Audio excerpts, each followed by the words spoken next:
Hey guys, happy Marshmallow Monday. Here we are. It is the first Monday in October. I have no idea how that happened. I don't know if you're like me and you're going, what the hell happened to September? But here we are. So, first Monday in October, we are kicking off all of our fall festivals and pop-up events. And this seemed like a really good time to maybe tell a little bit of the story of Marshmallow MBA, talk about the history, answer some questions that we get a lot at these events. We don't always have the time to answer all the questions in the moment, or if we do, it can be really, really fast. And so I thought this would be a good opportunity to maybe answer some of those questions ahead. Gives you a little bit of information if you haven't been following along since the beginning. So when we see you at these events, you know a little bit more about Marshmallow MBA, and you're better prepared for what you're going to see in front of you. And I'm not worried that I'm not telling folks enough about the company. So today is going to be all about Marshmallow MBA, where it came from, why we're doing what we're doing, and maybe a little more about some of the events we're doing this fall. As always, if you have more questions, you can email me at info@marshmallowmba.com, or even better, just put it in the comments down below, because I do check the comments and we'll answer those questions as we go forward. I know not everybody is watching at the same time. Some people come back 2 weeks later and find these videos, so that's great. We post to as many platforms as we can, but always Marshmallow Monday is available on our YouTube channel, and it's just YouTube/MarshmallowMBA. Super easy to find, not super creative with naming. We're Marshmallow MBA across all social media platforms. So with that said, let's talk a little bit about Marshmallow MBA and where it came from. First of all, one of the questions we get all the time, doesn't matter if we're at a retail show or a wholesale show or a conference, or sometimes just out in the middle of nowhere networking, where does the name come from? So the name comes from me blowing my life up. In 2012, I earned an MBA from George Washington University here in Washington, D.C. Super proud of that. And I knew I was doing it because I was burnt out with what I was doing before. So I remember sitting in our very first class. It was like our class orientation. And Professor Bailey saying to the entire cohort of 22 people, now you can't think of this as a silver bullet. And I also remember very distinctly when it got to be time for me to introduce myself saying, and it better be a silver bullet because something has to change. I knew I was burned out federal consulting. I knew I wanted to do something new, but I didn't know what it was. To be fair, in 2012, this was not it, but here we are. Flash forward to 2016.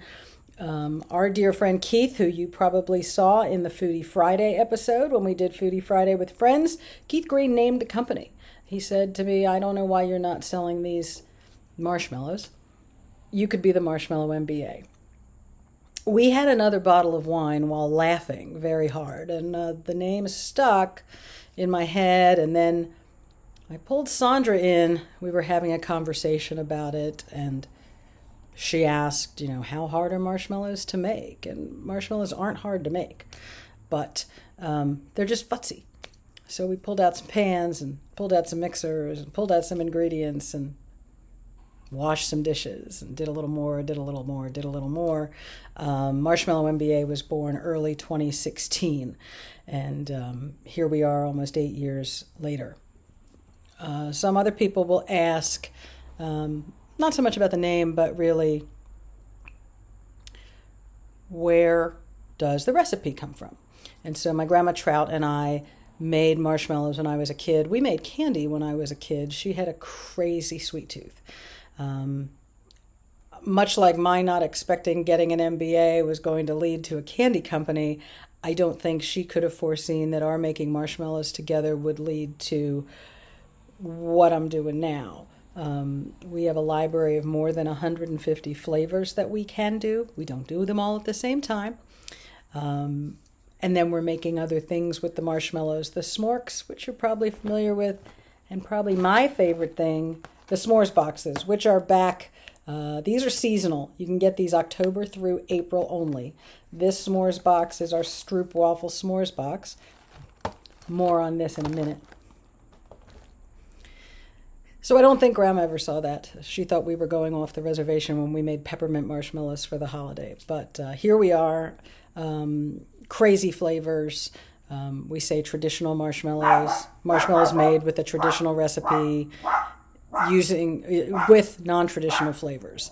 And that is what we've been doing for the last 8 years.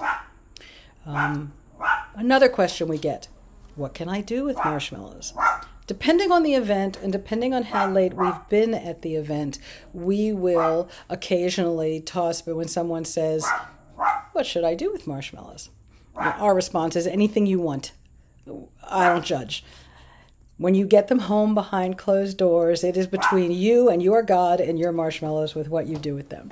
So obviously, toast them. Just eat them out of hand. Throw them in hot chocolate. Throw them in coffee. I love them in coffee. The honey marshmallows are great in tea. Throw them in tea. Squeeze them together between 2 cookies and make yourself a marshmallow sandwich. Make Rice Krispie treats with them. The holidays are coming. Take the Old Bay caramel and the bourbon marshmallows, throw them on top of your sweet potatoes. You can thank me later. Life-changing. Life-changing. And if you've met my family, you'd know why I'm such a fan of bourbon marshmallows. Another question we get from people is, why don't you have a store? And I think I've answered this before, but maybe not, and this is a good time to answer it again. We've been approached. I've gone back and forth, talked about it with folks. I worked in retail. I bartended. I know I can't be a full-time shopkeeper. I know that. I am that self-aware to know that. Does that mean never say never? No. Nothing means never say never. It's finding the right place. It's finding the right, when I say place, that not only means geographic location, but also where are our customers coming from? And is it something that's sustainable year-round? Is it something to do seasonally? Never say never, but right now, full-time retail, not in Marshmallow MBA's future. We love the pop-up events. Our next event is actually here. When I say here, DC metro area. We will be at the Dulles Expo Center Saturday and Sunday for the DMV Chocolate and Coffee Festival. And it's a great festival. It's family-friendly. If you're a coffee lover, there's lots of stuff. If you are a chocolate lover, get yourself there. The Floss King does beautiful cotton candy. They are so many different vendors there. Probably one of my favorites, Cafe Medrano, is there. Gorgeous coffee. Amazing coffee. Mochi donuts, all kinds of stuff. So I'm going to actually share this video over to the Northern Virginia Foodies group because I think, hey, we'd love to see some of you. I'd love to see some of you. Emily will be there with me. If you were at Harrisburg Comic-Con, you would have met her. And again, we'll be there Friday and Saturday. No, I'm lying. Saturday and Sunday. I'll be there Friday. You don't want to be there Friday because that's the setup day. And we may do a time lapse so you can see how the setup goes. What will I have there? Well, I'll definitely have bourbon, Stroop Waffle, s'mores boxes there. I'll have s'morks. I will have half dozens and about 15 flavors, including some of the Old Bay flavors because after the big dill was rained out in Baltimore during the torrential rainfall, I'll have some of those to bring along too. So that's a little bit about Marshmallow MBA, where it came from, what we're doing. Always another update coming. Again, if you've got questions, please ask them. I'm happy to answer them. I hope I'll see you this weekend. And if you had tickets for the big deal, don't throw them out. That has been rescheduled for November 11th and 12th. Again, at PowerPoint Live in Baltimore. If you want to know what it's like to work behind the booth of a festival, come on out and join me. I'd love somebody else behind the booth with me. So until next week, I will have a great week, and I will see you on Monday. Bye-bye.